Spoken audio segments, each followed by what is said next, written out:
جاندا محمد سعيد وإيناس عبد السلام محمد دوكاتشين كردن جاندا خلقا پاتریزان جی گندکی چل آقای عالی دیریکی و ایناس جی جقام شلویه چوبونه لبنانه جبو که جوه داره به قاچاقی بچن اوروپا لی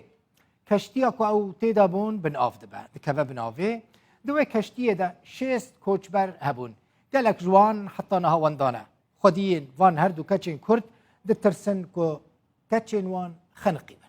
روجا 23 و ماهی لطرابلس لبنان جميع ككوچبران كتبوا بن آوي برپرسين لبناني دبيجن بكيماني 6 كس خنقينه وكشتي 25 جاران زيدتري بار خوا هلگرت بو بار گرام بو كشتي كفن بو قد خبو او كشتي بو درباسي نوا درياي ببا لو كشتي جبركو گراني سر هبو دكفن بن آوي و قال لك كستي دا خنقن اف ديمانين لگرینا لترمین کو دبن کو کتبونا بن آوه ده انجام بن آوونا و کشتیه ده هزین لبنانینا لکسین کو واندا بونا دگرن افدمکه هجمارک مزنج خلکه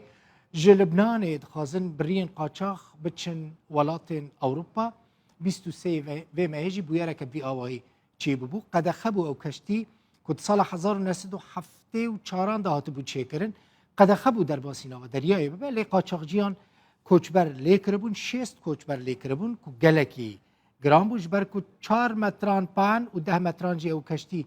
دریج بو ند بو او قاس کس دوی کشتیه دبون او یک جوان کچین کرده کو جان دایه واندا بویه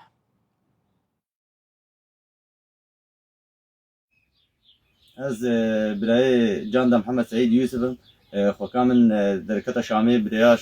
بريام هربا كتا لبنان دا بريام هربا بالما برن تهريبا ببن اوروبا او بالما جو عابد غرقي خو كامل حوالك اخونا كده او باخيرا جو غرقي تيدنا وندابونا ام تشتكي اخباري وانا نزل ام هيبيت في زلتا لبنان بريا قناطار وداوي ام تشتكي سربا كسات زانب المعلومه كي تشتكي مساعده كي اريكاري كي با ما باطرا بكن